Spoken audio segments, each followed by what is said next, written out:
casa é sua, com Paula Aragão. Oferecimento Refrigerantes Valga, o mais puro e delicioso do Nordeste. E Punet Telecom, internet fibra ótica de qualidade é só aqui. Clínica da doutora Sângela Mello. Atendemos bem para atender sempre você.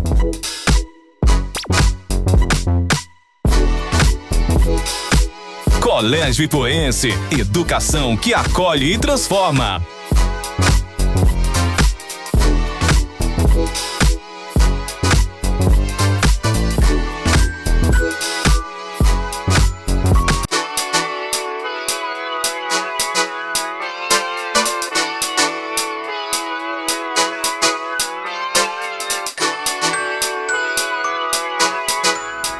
E hoje vamos falar sobre um jovem que tem encantado o mundo com seu testemunho de fé, Carlo Acutis, aliás, São Carlo Acutis, que foi beatificado em 2020 e canonizado no último domingo, 7 de setembro. Mas afinal, quem foi Carlo? Como é que funciona o processo da igreja para declarar alguém santo? É sobre isso que vamos conversar hoje, inclusive tirar várias dúvidas que são minhas também. E recebendo aqui as maravilhosas, mais do que queridas, a Letícia Silva, que é consagrada da Fraternidade Mariana Porta do Céu, é a apresentadora do Fala Aí, não é, Letícia? Sim. Fala Aí Juventude. Estamos aqui às terças. Aqui na TVB, todas as terças às 20 horas. Isso. E a maravilhosíssima, né, sendo bem redundante, já enfatizando ser bem maravilhosa, a Giovana Farias, que é cofundadora da Fraternidade Mariana Porta do Céu, é advogada, é professora de faculdade, não é? Universitária, não é isso, Giovana? Muitas coisas. Meninas, sejam muito bem-vindas. Mas antes de entrar no tema de hoje, Letícia, você veio aqui hoje só para pagar eu ter ido ao seu programa ou você veio mesmo? Não, para mim foi um prazer receber esse convite, né, de sentar aqui nesse sofá, que é vai ser o sofá mais famoso do Brasil, né, se em Deus breve. Quiser, se Deus quiser. E é uma alegria estar aqui, principalmente para poder falar um pouquinho de Carlo, né, que é um santo que é tão especial na minha vida. Pronto. As duas são assim, de uma forma que não existiriam duas melhores pessoas para explicar, né? Tanto que quando foi chamado de pessoas que eu consiga conversar muito bem, assim, de igual para igual e tirar também todas as minhas dúvidas, que com certeza é a dúvida de muitas pessoas que estão assistindo o programa. Agora, como é que está sendo, Letícia, apresentar o Fala Aí, Juventude? Você está se importando com a audiência? Tem novidade por aí? É sempre uma alegria, né? Tem sido algo muito novo, né? E também algo muito de Deus, né? Porque todas as terças, quando a gente recebe os jovens, quando a gente está aqui com eles, a gente toca nas graças de Deus que se dá através desse programa, né? Eu acho que a questão da audiência, né, não é o principal, né? Mas é a qualidade daquilo que a gente entrega para o pessoal de casa, né? Porque na evangelização não é sobre a quantidade, né? Mas é sobre a qualidade da nossa evangelização, daquilo que Deus quer fazer na vida, principalmente quando se trata de jovens, né? Um programa como o seu, ele é único, não é? Aqui na região. Aqui é o primeiro programa católico. Voltado para a juventude, é bem dinâmico, né? Bem dinâmico, é algo que a gente traz toda essa cara da juventude mesmo, né? Com gincanas, com bate-papo jovem, o espaço é deles, eles podem falar, eles têm um local para se expressar também, né? Você trouxe diácono, trouxe freira? Já teve freira, já teve padre, diácono, já teve a Paula que esteve com a gente. Eu fui sabatinada pelos jovens, né? E aí a Giovana, né, advogada, professora universitária. E aí, Giovana, não pensa não se lançar aqui na carreira de apresentadora também? Responda de forma jurídica para...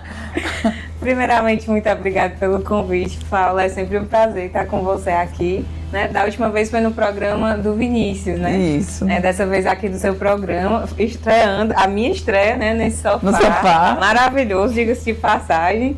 Né? Mas, enfim, muito obrigada pelo convite. É sempre um prazer, né, estar aqui com você. E Qual foi a pergunta? Você não queria aceitar um programa jurídico, né? Para que as pessoas tirem dúvidas jurídicas. Tá tão famoso, né? Tem aí em algumas streams, né? Advogados que estão ali respondendo algumas dúvidas. Teria essa... uma ideia, tem que passar a ideia pro patrão. que ele eu acho que o patrão fazer o convite. Eu acho que o patrão... Botaram aqui uma pergunta que foi de pegadinha. Que tal você me substituir um dia? Você sentar aqui ou sentar aí? Eu acho que eu não estou à altura. Acho que eu não estou à altura. Eu acho que você está muito mais à altura. Tenho que comer muito feijão ainda para estar à altura. Sim, meninas, eu passaria muito tempo, né, aqui conversando. São duas mulheres extremamente virtuosas, que eu admiro bastante, que apesar de assim, diferenças algumas, né, dentro da religiosidade, vocês estão muito mais à frente do que eu, numa caminhada muito mais além do que eu, mas admiro-as muito. Assim, temos pensamentos muito parecidos, né, com relação à vida, à moralidade da vida, as questões liberais, progressistas, essas coisas que vai para outro lado. Mas hoje a questão principal é Carlo Acutis. E este é um tema que eu quero muito decifrar. Eu tô aqui, enquanto estou olhando para vocês, estou aqui vendo o que foi colocado de perguntas, mas é tudo realmente que eu gostaria de saber. É um jovem, né? Ele faleceu com que idade? Com 15 anos. Em 2006, o Carlo ele faleceu de uma doença, né, de leucemia. E ele descobriu em outubro, e dia 12 de outubro mesmo de 2006, foi bem rápido, né? Ele veio a falecer justamente no dia de Nossa Senhora Aparecida, né? Que ele também tinha essa devoção. O Carlo Acutis, ele gosta do Brasil. Eu acho que ele é brasileiro. Tem um negócio assim com o Brasil, ele gosta. 7 de setembro, né? A canonização, eu vi. A 12 de outubro agora é oficializado pelo também Vaticano, a data, né? Que é a data dele. E para nós aqui, né? 12 de outubro é o dia de Nossa Senhora Aparecida. Sim. E agora também Carlo Acutis. Antes era de forma informal. Porque ele ainda era um beato, né? Mas agora foi oficializado. O Carlo Acutis adora. São Carlo Acutis. São Carlo Acutis. Exatamente. Desde o dia 7 de setembro, né? E como foi que esse menino tão novo, né? Com 15 anos de vida, para você ter assim, uma consciência de estar evangelizando, né? Precisa... Vamos dizer que ele começou o quê? Muito novinho. O Carlo, ele foi bem mais além, né? Com 7 anos de idade, por exemplo, fora da idade normal, ele já recebeu a primeira comunhão, né? Por autorização. Ele tinha muito esse desejo de receber Jesus Eucarístico, né? Então, ele teve todo esse processo, foi pedido uma autorização e Carlo recebeu muito cedo, né? Então, todo o processo de evangelização dele começou também dentro da família dele. Na participação da Santa Missa, uma criança que queria participar da Santa Missa todos os dias, que queria comungar Jesus Eucarístico, e foi levando também essa mesma fé, né, para dentro da casa dele, para a família dele, para os funcionários, né? Tinha um rapaz que era responsável por levar o Carlo para a Santa Missa, né? E a evangelização do Carlo passou para ele, né? O Carlo conseguiu, só por esse gesto de ir para a missa todos os dias e ele acompanhar o Carlo, ele foi evangelizado por uma criança, né, um jovem. Quando você olhar assim para a vida do Carlo Acutis, quando você olhasse para a vida do Carlo Acutis, uma coisa que você acha muito curiosa é como a graça de Deus separou ele, porque você já vai vendo esses traços de santidade do Carlo desde muito cedo. Ele criança, né, 7 anos, que é uma criança que sozinha assim já tem essa inclinação, porque sempre quando você vai olhar mais a fundo, aí a Letícia me corrige se eu estiver errado, porque a Letícia é a pessoa ideal para falar sobre o Carlo Acutis, né? A Letícia também, lá na fraternidade, ela está no setor jovem, e aí a missão dela está muito ligada à missão com os jovens, e o Carlo Acutis tem uma ligação muito especial com ela, então ela é mestre na vida do Carlo, então se eu errar em alguma coisa, você me corrige. Mas uma coisa que eu acho muito bonita é isso, que quando você vai olhar a vida dele, muitos falam que a família do Carlo Acutis não era essa família assim muito religiosa, muito ativa, né, na fé católica. Não era. Isso era uma coisa que é como se surgisse naturalmente dele, vinha dele, era algo dele. A gente sabe que é graça do céu mesmo, né? Como que os céus olhassem para ele, Deus olhasse para ele, reservasse ele, né, para essa missão, né, de santidade. Era até um questionamento, você já trouxe a resposta, Giovana. Disse que a família dele era católica, fervorosa, de ir muito à igreja, e surgiu dele Veio pequenininho. dele pequenininho. A família dele não era tão assim praticante, né, de estar Eram na Santa católicos, Missa. né? Eram católicos, mas não estavam praticando, né, e foi Carlos que foi levando essa didática para dentro da casa dele. É justamente o Senhor que separou, né, o coração de Carlos para essa missão, porque Carlos não teve muito tempo de vida, né? Sim. Então a missão dele foi muito rápida. E toda essa evangelização dele começou muito cedo, para que aos 15 anos, né, ele ficasse ali, essa linda missão que ele teve de evangelização. E você vê a graça da evangelização, a força que uma vida santa tem. Né? Se você tiver assistido, para quem assistiu agora a canonização do Carlos Acutis no dia 7, estava a família dele toda lá. Sim. A mãe, o pai, os irmãos, né? E viralizou, né? Muita gente compartilhou a reação da mãe dele, né? Vendo o filho ser proclamado santo, né? E eu fiquei prestando atenção naquilo ali. Eu achei muito curioso porque é muito raro. Como ele morreu muito jovem, né? O processo de canonização ele geralmente demora. Não é comum você ver os pais do santo na canonização dele, porque o processo de canonização ele é muito longo. E ali a última vez que os pais participaram de uma canonização do filho foi na canonização de Santa Maria Goretti. Foi duas únicas vezes que então, os pais participaram. E Santa Maria Goretti faz muito tempo, eu não sei precisar o ano, mas foi também uma menina que morreu muito jovem, era uma criança, se eu não me engano, 12 anos, por aí. Ela morreu porque ela estava tentando se salvar, né? Ela estava resistindo a uma tentativa de estupro, e o rapaz que estava atentando contra ela estava tentando fazer isso, e ela não permitia, porque ela dizia que aquilo ali ia ferir o coração de Deus, e ele começou a dar facadas nela. Ele deu, acho que mais de 18 facadas, foi uma coisa assim. E enquanto ela ia sendo assassinada, ela ia dizendo que perdoava ele. Eu perdoo ele, porque o maior medo da vida dela era ferir o coração de Deus.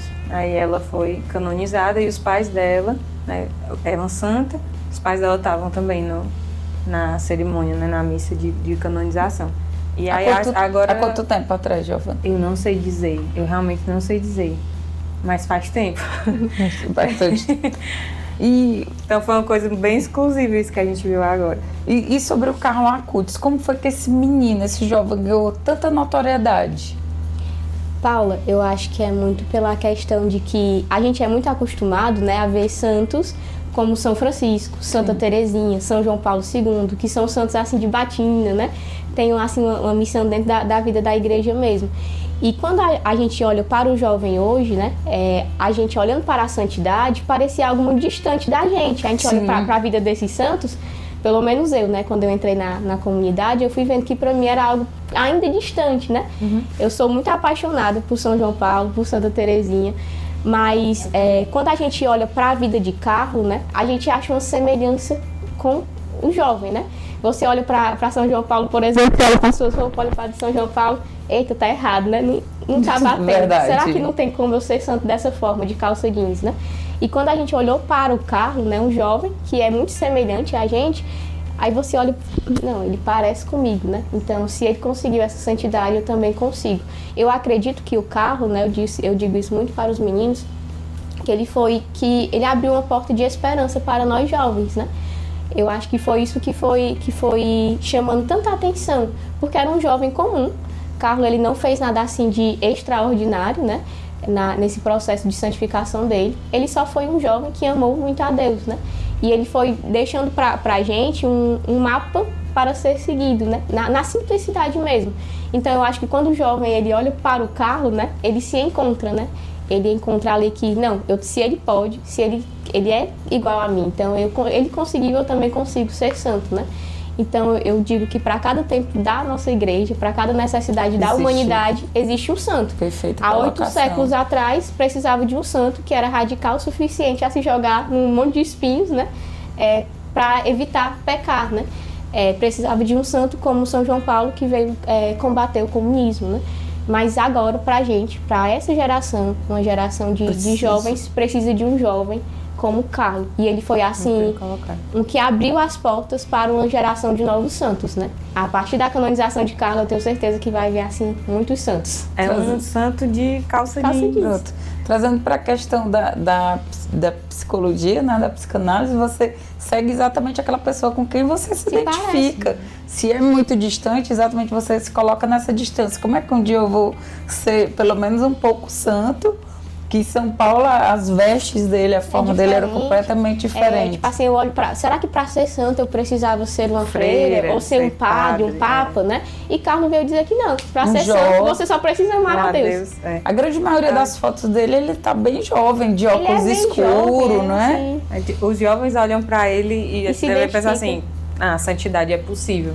Eu costumo dizer que Carlo Acutis, ele é a concretização de um apelo que foi quase que uma verdadeira profecia de São João Paulo II. São João Paulo II, já como Papa, ele fez uma carta aos jovens. E nessa carta aos jovens ele dizia exatamente isso: olha, nós precisamos de santos, jovens santos. Santos que usam calça jeans, santos que bebem Coca-Cola, que comem hot dog, que estão no mundo, mas que sabem que não pertencem ao mundo. Ele falou muito isso, essa carta aos jovens, ela é emblemática, ela é muito bonita. E aí depois dessa carta aos jovens, a gente vê um jovem como Carlo Acutis, um santo de calça jeans, né? Isso aqui provavelmente bebia Coca-Cola e comia hot dog. E como foi que foi constituída essa notoriedade dele? Como que chamou a atenção do mundo? Eu acho que foi muito na simplicidade mesmo, né? Porque quando o Carlos morreu, né? O Carlos, ele é conhecido, né, muito como o santo da internet, né? Só que não foi isso que santificou o Carlos, né? Não foi só isso. Mas Carlos, ele foi um jovem que foi muito apaixonado pela Eucaristia, foi um jovem que viveu a caridade, né? A família de Carlos, ele não sabia não sabia o que ele fazia, né? Assim, às escondidas, né? Carlos, ele sempre saía para poder deixar comida para os moradores de rua. Carlos dava dos seus próprios sapatos para poder... Voltava descalço para casa, né? Para poder dar para aqueles que precisavam. E quando Carlos faleceu, uma coisa que chamou muita atenção, né? É porque no velório dele tinha vários moradores de rua. E aí eles contavam, né? Esse fato da vida de Carlos, que ficou muito... A família dizia que não sabia de onde tinha surgido tanta gente. Eram pessoas que ele ajudava em segredo. Tipo assim, ninguém que sua mão direita não sabe o que fez a esquerda. E assim que Carlos ele veio a falecer em 2006, né? Ele começou a ter essa fama, né, de santidade. E muitas pessoas começaram a ir pedindo a intercessão de Carlos, né? Então muita gente começou a olhar para a vida de Carlos, para aquilo que ele ia fazendo. Justamente coisas simples. Porque o que santificou Carlos foi ele amar a Eucaristia, foi ele ser um jovem que não foi corrompido pelo mundo. Ele estava no mundo, mas ele não foi corrompido. É um jovem na época da internet, né? Já existia ele registrava milagres eucarísticos em um blog. Foi um jovem que era comum, que tinha amigos, que saía, que bebia Coca-Cola, provavelmente. Tem uma entrevista muito famosa dele não, claro que dele não. Mas sobre ele.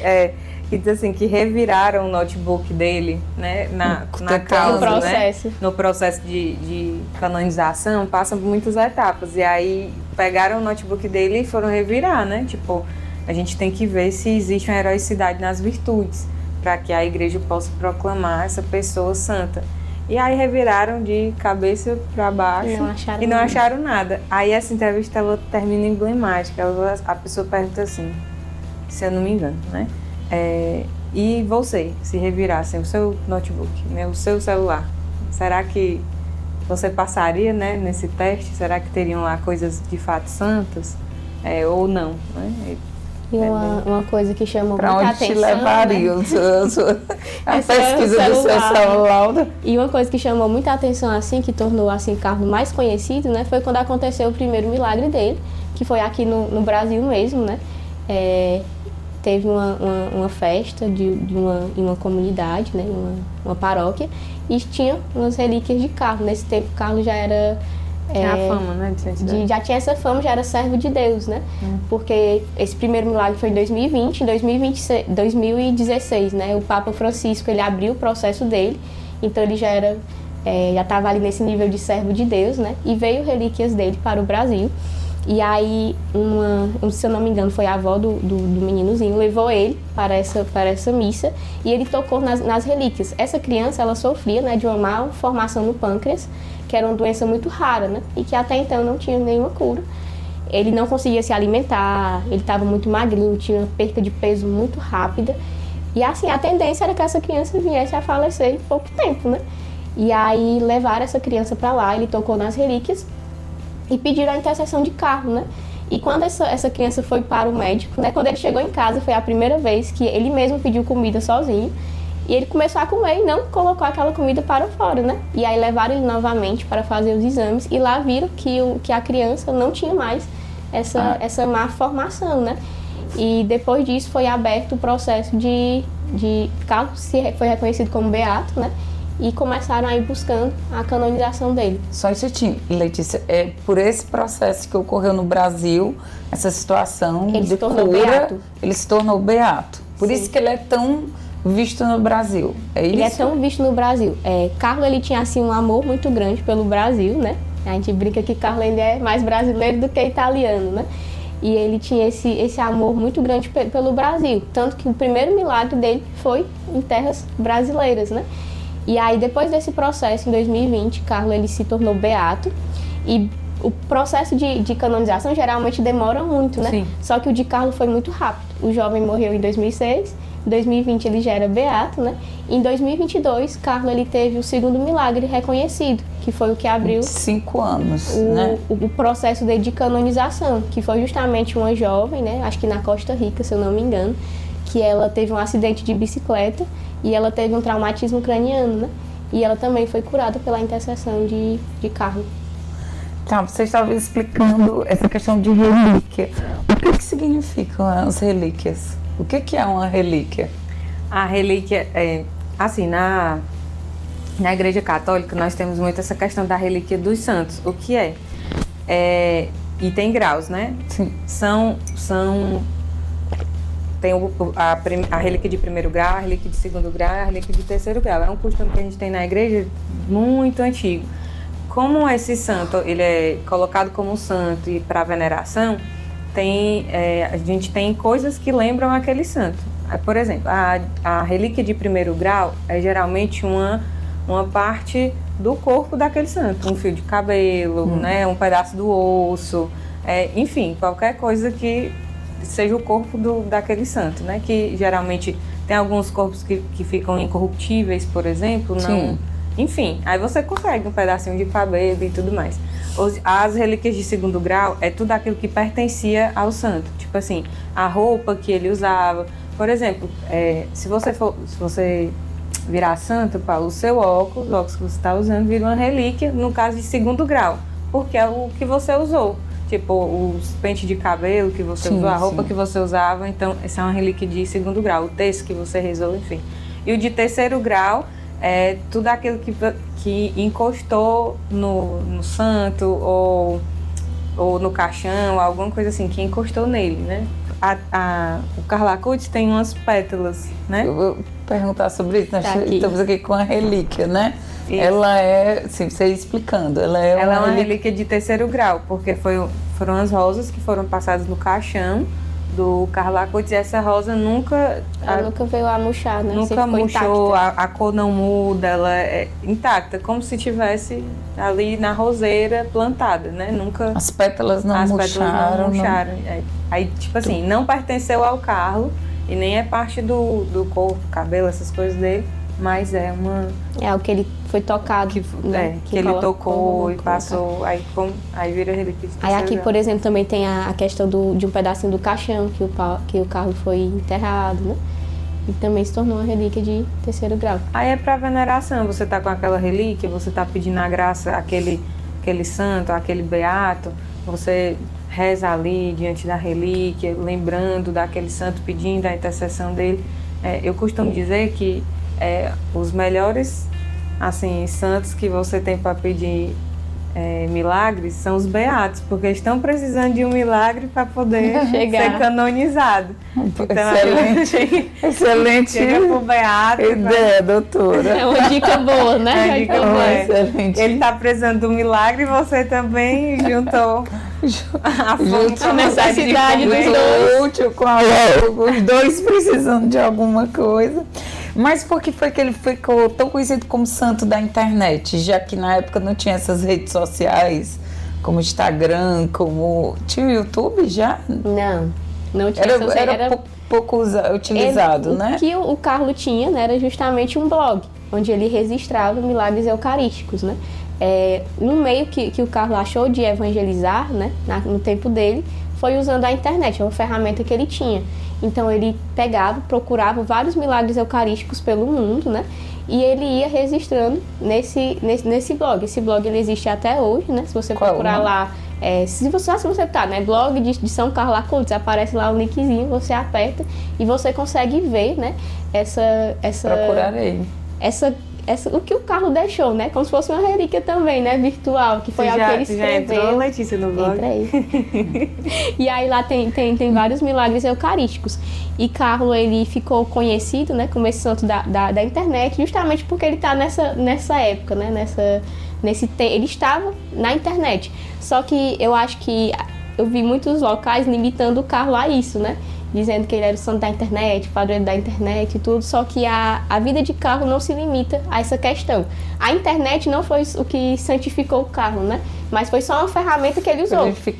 Foi uma ferramenta que ele usou para evangelizar. A Giovana, por exemplo, ela trabalha como advogada, como professora. Isso pode ser uma ferramenta de evangelização para a vida da Giovana. O Carlo usou daquilo que ele tinha, que era o blog, a internet, né?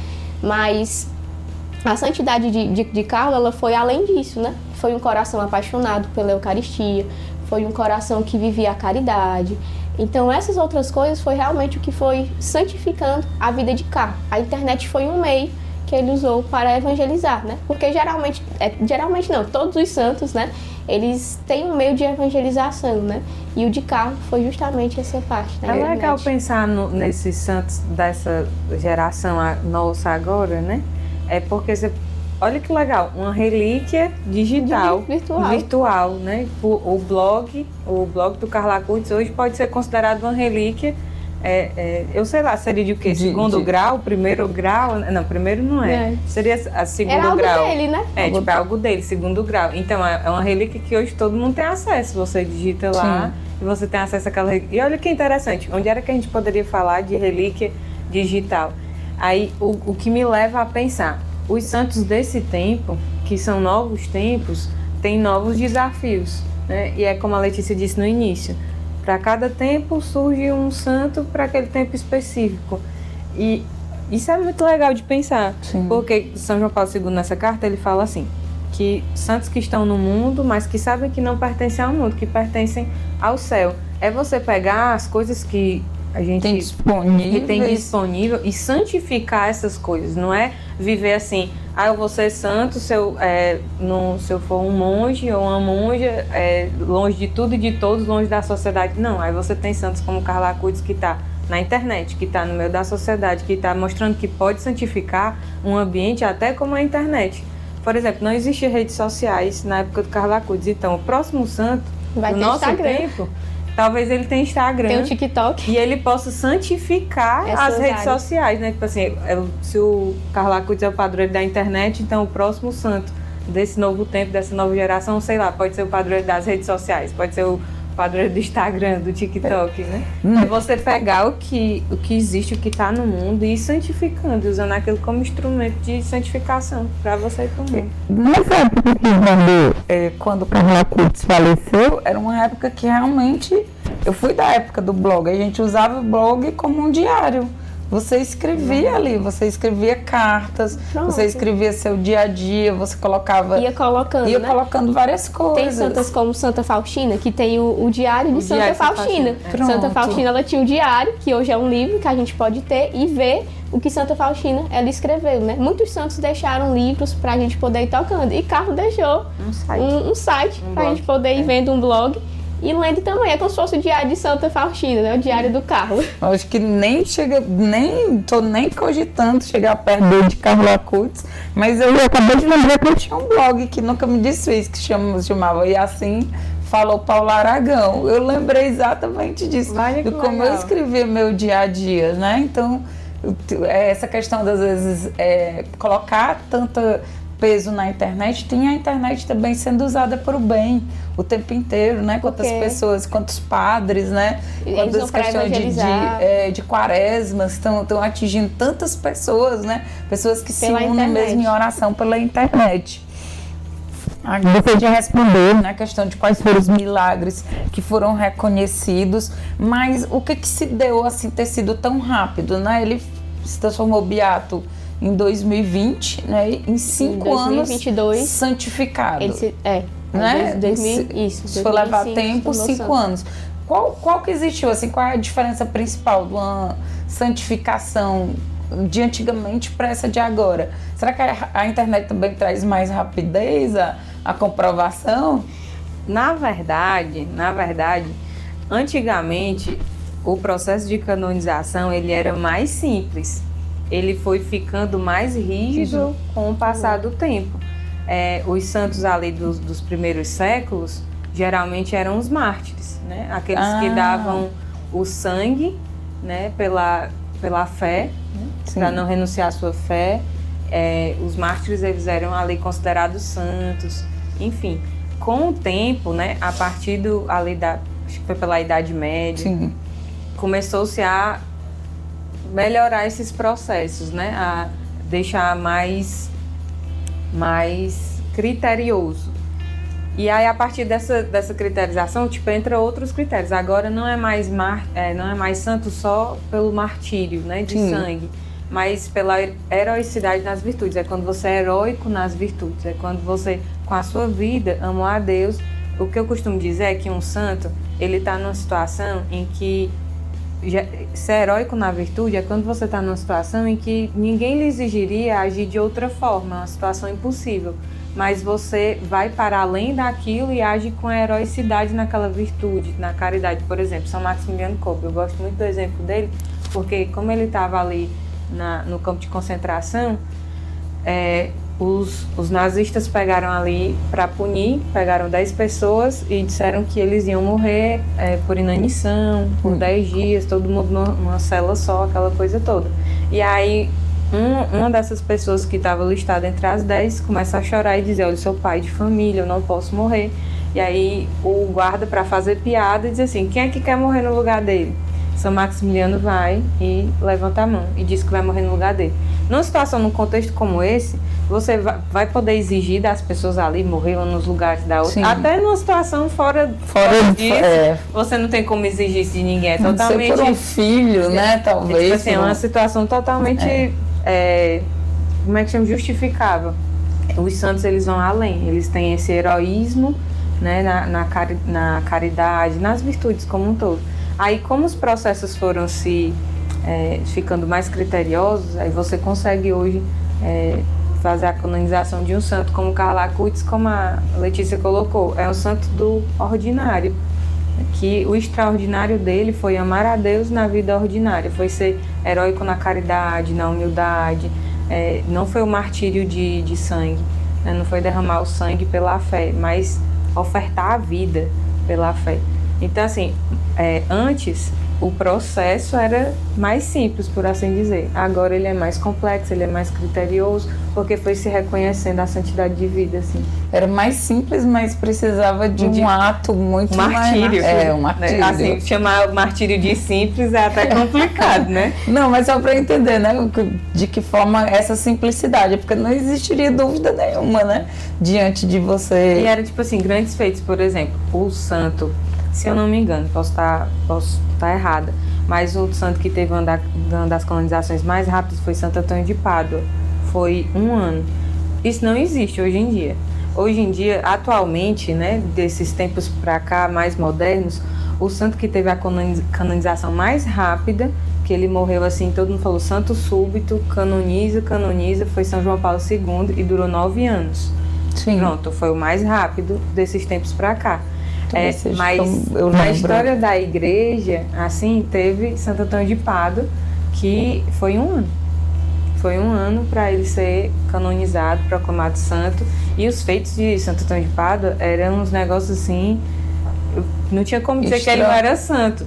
Um dos milagres dele foi um rapaz que teve o pé decepado, né, cortado. E aí a mãe levou o rapaz até Santo Antônio de Pádua com o pé todo cortado lá. E ele juntou os pedaços e curou o pé do menino. Tipo, ficou perfeito, como se não tivesse sido Acontecido nada.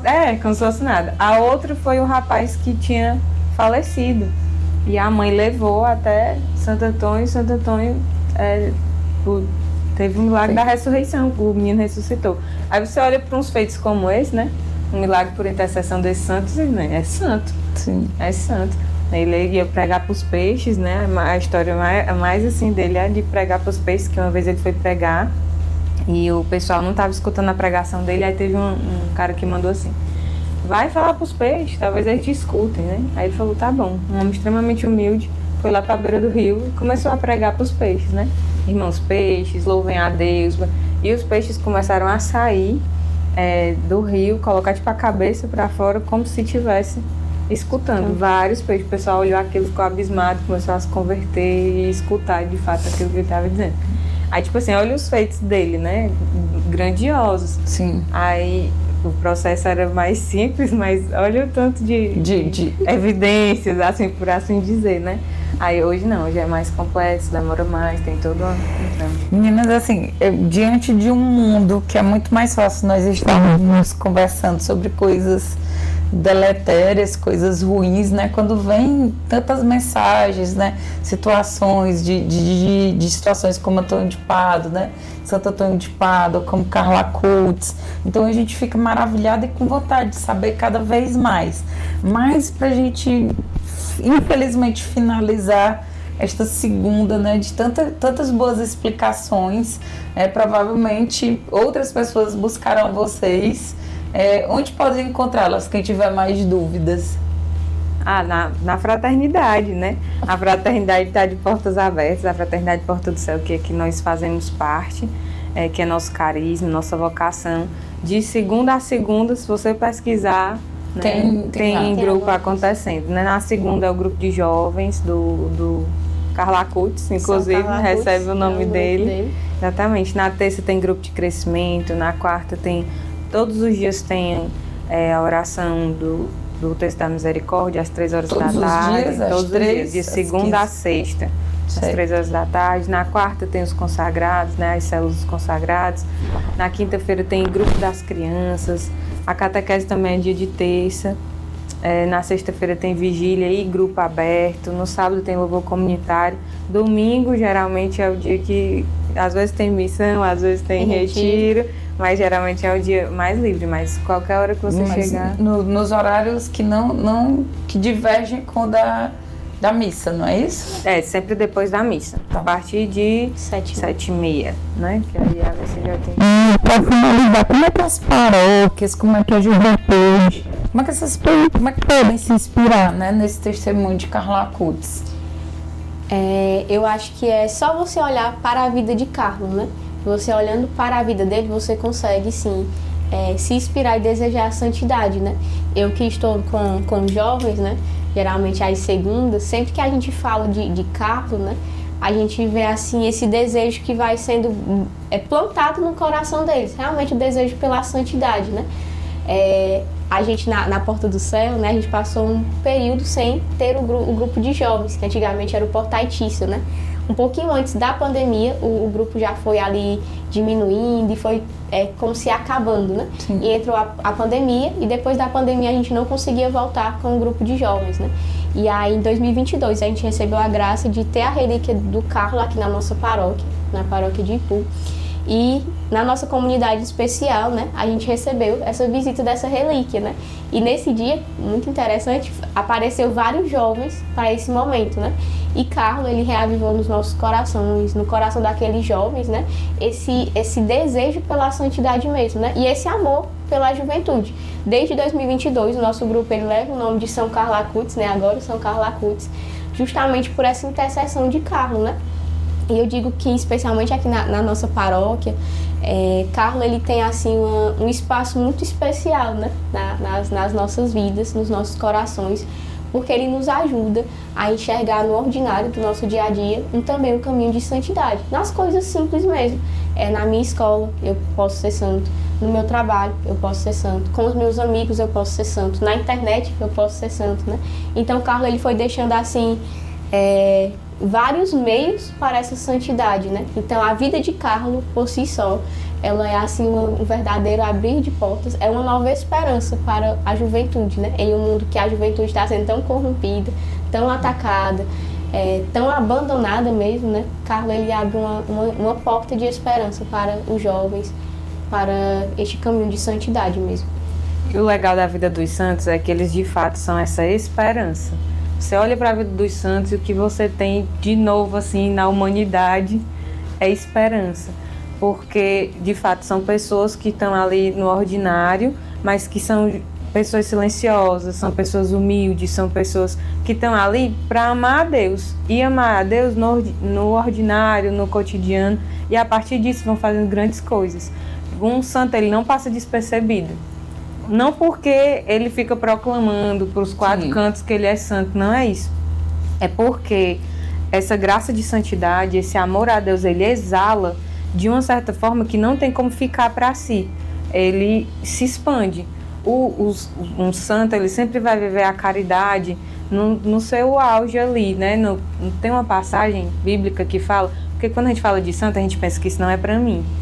Mas nosso Senhor nos convida à santidade, né? Nós somos chamados à santidade. É essa a vocação que Deus tem para a humanidade. Lá na Bíblia tem falando, sede santos, como vosso Pai Celeste é santo. Deus é perfeito, Ele é santo, né? E nós podemos ser santos também. Não como Deus, né? Perfeito assim. Mas pela graça que Deus nos dá, nós conseguimos viver uma vida de santidade, sim. Santo não é a pessoa que nunca erra, que não tem isso, que não tem defeitos. Mas é aquele, São João Paulo II que dizia isso, mas é aquela pessoa que mesmo depois que erra, se levanta, se arrepende, começa novamente. E sempre com o desejo de amar mais a Deus. Então um santo ele não tem como passar despercebido. Tanto que para a causa dos santos, quando a igreja ele tem todo esse processo, você precisa ter fama de santidade. A pessoa já tem ela morreu, às vezes já em vida, ela já tem essa fama de santidade. As pessoas vão percebendo que aquela pessoa é diferente, que a vida dela fala diferente, que existem coisas que vão acontecendo pela intercessão daquela pessoa, e essa fama ela vai se criando. E aí quando essa pessoa morre, para abrir essa casa de santidade, é uma das coisas que precisa justamente dessa fama. Aí o Vaticano olha, analisa e diz, não, a gente pode iniciar o processo. Faz a avaliação. Tudo. Essa pessoa de fato, a gente pode abrir o processo. Aí começa sendo venerável o servo de Deus, doutor. Primeiro ele é venerável. Venerável, depois é isso. servo de Deus. Aí ele primeiro é venerável, depois de ser venerável, você vai ser feito toda uma avaliação ali da vida. Vamos ver se ele é heróico nas virtudes. A gente ainda não está vendo os milagres. A gente está vendo se ele é heróico na virtude e se ele tinha fama de santidade. O que as pessoas dizem dele? Aí vão as testemunhas lá, falar sobre a vida daquela pessoa, se ela de fato era uma pessoa que vivia a caridade, que vivia a esperança, que vivia a fé, esse amor aos pobres, enfim, né? Dentro daquilo que aquele santo é chamado. Você tem São Carlo Acutis, você tem Madre Teresa de Calcutá, que se dedicava aos doentes, né, aos moribundos. Então, cada santo tem o seu chamado específico, a sua missão específica no mundo. Aí, quando é avaliado que sim, tinha fama de santidade, sim, era heróico nas virtudes, então agora ele pode passar por um processo de beatificação, ele pode ser beatificado se ele tiver um milagre. Aí, comprovado o milagre, esse milagre ele passa por todo um processo de avaliação rígida. É só quando a própria ciência diz, não tem explicação científica para isso, é um milagre, passa por todos os teólogos, filósofos. Naquela hora que a ciência para de brigar com a religião e diz, pronto, não tem explicação. São João Paulo II dizia que ciência e religião se completam, não brigam. Isso, não brigam. Nenhuma tenta refutar, mas ela diz a vida da outra, cada um. Porque a ciência foi feita por Deus, é bem bonito isso que ele fala. Mas eu entendi a colocação que você fez. Aí pronto, tem um milagre, aí ele é beatificado. A partir da beatificação, a partir da data que aquele santo é beatificado, ele precisa de mais um milagre para que ele seja canonizado e aí vire de fato santo. Por isso que eu estava dizendo aqui no início, você que quiser um milagre muito urgente, procura os beatos, porque eles estão precisando de um milagre para poder ser canonizado. Quem estiver assistindo, inclusive a entrevistadora, já peguei esse gancho. Pega essa dica, procura um beato e começa a pedir milagre àquele beato, porque ele está precisando de um milagre para poder ser canonizado. Mas para você ver, o processo a santidade de vida é uma coisa tão forte, que ela passa por um processo desse, ela é testada num processo desse, ela é validada. Para que o mundo olhe e veja o exemplo dos santos como esse exemplo possível de santidade. Esse chamado à santidade é um chamado meu, é um chamado seu, é um chamado da Letícia. Deus faz para todos nós.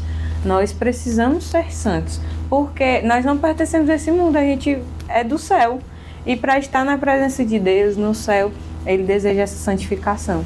E aí os santos, né, são esses exemplos, esses modelos de que a gente olha e diz assim, não, a santidade é uma coisa possível sim. Eu só preciso abrir meu coração, deixar a graça de Deus agir e a santidade eu também vou alcançar. Até porque existem os santos de altares, né, esses maravilhosos como Carla Acutis, São João Paulo II, Santa Teresinha, São Francisco, esses santos que a gente tanto gosta e admira, mas também tem os santos que só Deus sabe o nome. Né? Só Deus sabe o nome. E que são santos que olham para a vida desses que estão nos altares e dizem, não, é possível viver a santidade. E é isso que o Carlos diz para nós, é possível ser santo, de calça jeans. Meninas, assim, que coisa maravilhosa, né? Recebê-las aqui nesse sofá, né? Famoso da TVB. Duas mulheres extremamente virtuosas. Quando vocês vão falando, a Giovana falou, né? Já tem diferença na vida. A gente nota essa diferença na vida de vocês. Que são duas mulheres que já trazem, assim... Eu não estou querendo fazer uma diferenciação muito grande, que outras mulheres não seriam santas, mas assim, a gente nota, até pelo timbre de voz, pela forma de falar, pela firmeza de fé, né? Dá para sentir a firmeza da fé de vocês. É bondade sua, a gente está longe. Não, eu gosto muito não lembro de quem é essa frase, mas que fala assim...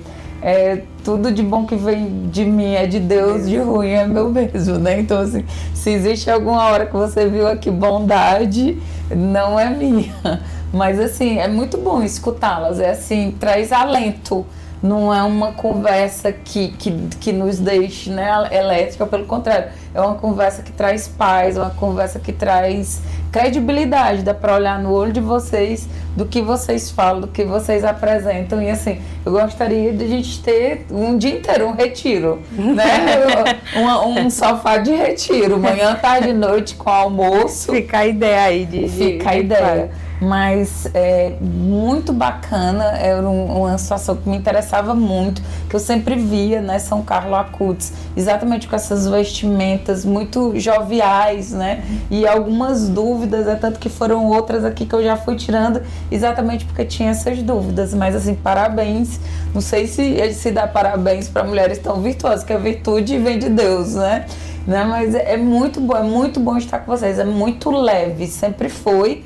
Já estive com as duas, né? Já estive acho que umas 2 vezes com a Giovana, mas é sempre esse diálogo leve, sem pressa, daqueles que se a gente não podar, a gente passa muito tempo. Mas aí, vocês querem deixar mais alguma mensagem para quem está assistindo aqui nessa segunda-feira a TVB? Na verdade, Paulo, é só agradecer e retribuir os elogios tão carinhosos e bondosos. É um prazer estar aqui. Eu gosto muito também, se você gosta, é recíproco, é mútuo. Eu também gosto muito de sentar, de conversar. Você tem esse dom de deixar a gente à vontade, né, de ter uma curiosidade verdadeira sobre aquilo que está sendo falado, de deixar a gente à vontade. É sempre muito bom, muito agradável. Então, muito obrigada. E sempre que me fizer o convite, eu estarei, virei. Eu aprendi muitas coisas aqui hoje, mas assim, vou levar a sua ideia, viu, Giovana? De quem tiver precisando. É uma boa dica. Uma boa dica. É uma dica, assim, tá agora... Eu tô esperando o Padre Léo virar beato. Pra poder já começar. Ou então começar agora, para ser o milagre para ele virar beato, né? Gente, pois a honra é minha e quem agradece sou eu de tê-las aqui junto. Então agora vamos para os comerciais e depois voltamos com mais um quadro aqui na Casa é Sua com Paulo Aragão.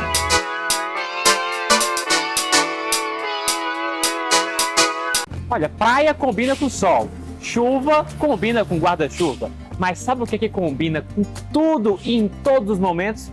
Refrigerantes Volga, o sabor mais puro e mais delicioso do Nordeste. O Volga tem tradição e inovação há mais de 67 anos, que vem marcando a cidade do Ipu pelo gosto tradicional do nosso Guaraná.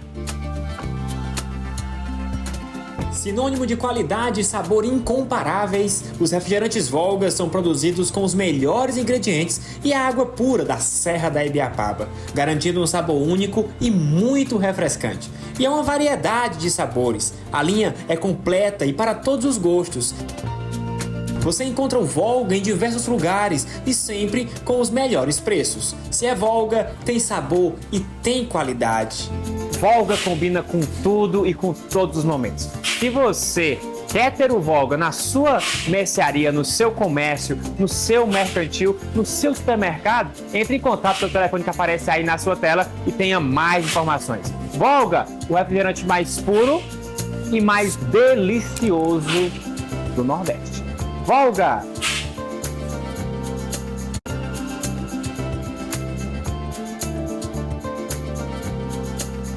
Chegou a hora de falar de saúde. Aliás, falar de cuidar bem da saúde, porque isso é o que importa.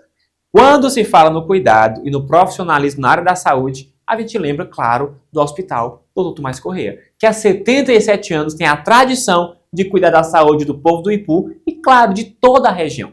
Com diversas especialidades de atendimento e variados tipos de exame, o Hospital Dr. Tomás Correia reafirma o compromisso em oferecer cuidados de saúde essenciais e serviços de excelência para todos. Olha, aqui você pode parcelar as consultas em até 3 vezes no cartão. É bom demais, não é não? É qualidade de saúde que cabe no seu bolso. Então, confie a sua saúde nas mãos de quem tem tradição no cuidado, no zelo e no atendimento. Entre em contato pelo telefone que aparece aqui na sua tela e marque já a sua consulta. Hospital Dr. Tomás Correia, há 77 anos, cuidando bem da sua saúde. Olha, o pessoal costuma dizer que ao virar da esquina sua vida pode mudar. E não é que é verdade? Porque você virando essa esquina aqui, você não muda só a sua vida, mas você muda também a vida do seu filho. Porque aqui no Colégio Ipuense, o seu filho vai estar sendo preparado não só para ser uma criança ou um jovem preparado para os desafios do vestibular, mas principalmente para os desafios da vida. Há mais de 70 anos o Colégio Ipuense une tradição, inovação e qualidade de ensino para cuidar bem da educação do Ipu e de toda a região.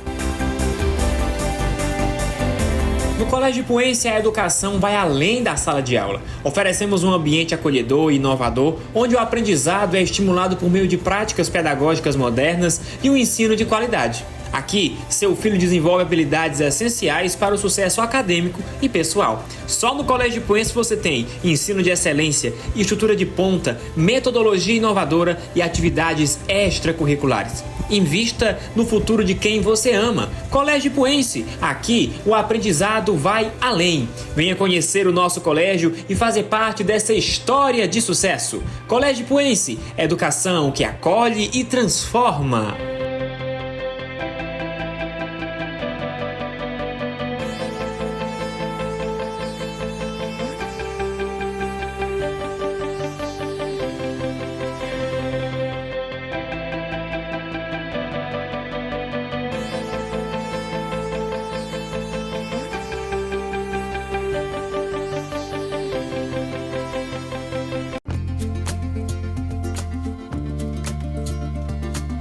Se você quer chegar bem e com saúde na fase da melhoridade, se cuide hoje. Na clínica da doutora Sângela Mello, você vai encontrar tudo o que você precisa para cuidar da sua qualidade de vida.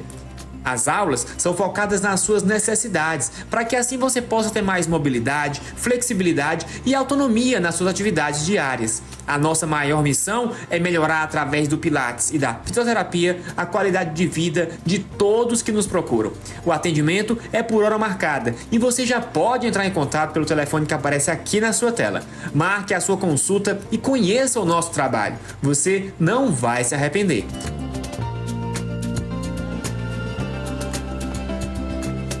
Clínica da doutora Sângela Mello. Atendemos bem para atender sempre você.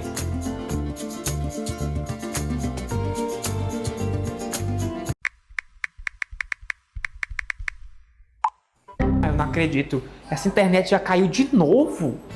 Tem coisa pior do que você tá na sua casa e a internet não funcionar? Ou o stories não carregar? Ou a mensagem não enviar?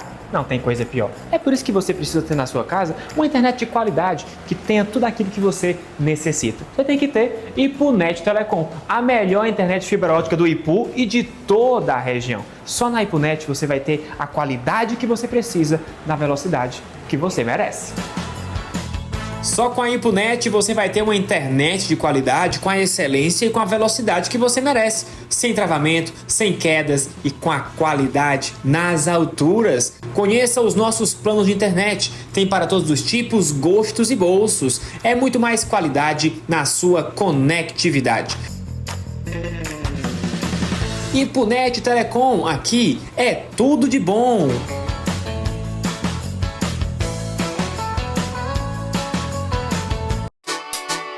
A casa é sua, com Paula Aragão. Oferecimento. Refrigerantes Volga, o mais puro e delicioso do Nordeste. IPUNET Telecom, internet fibra ótica de qualidade é só aqui. Clínica da doutora Sângela Mello. Atendemos bem para atender sempre você.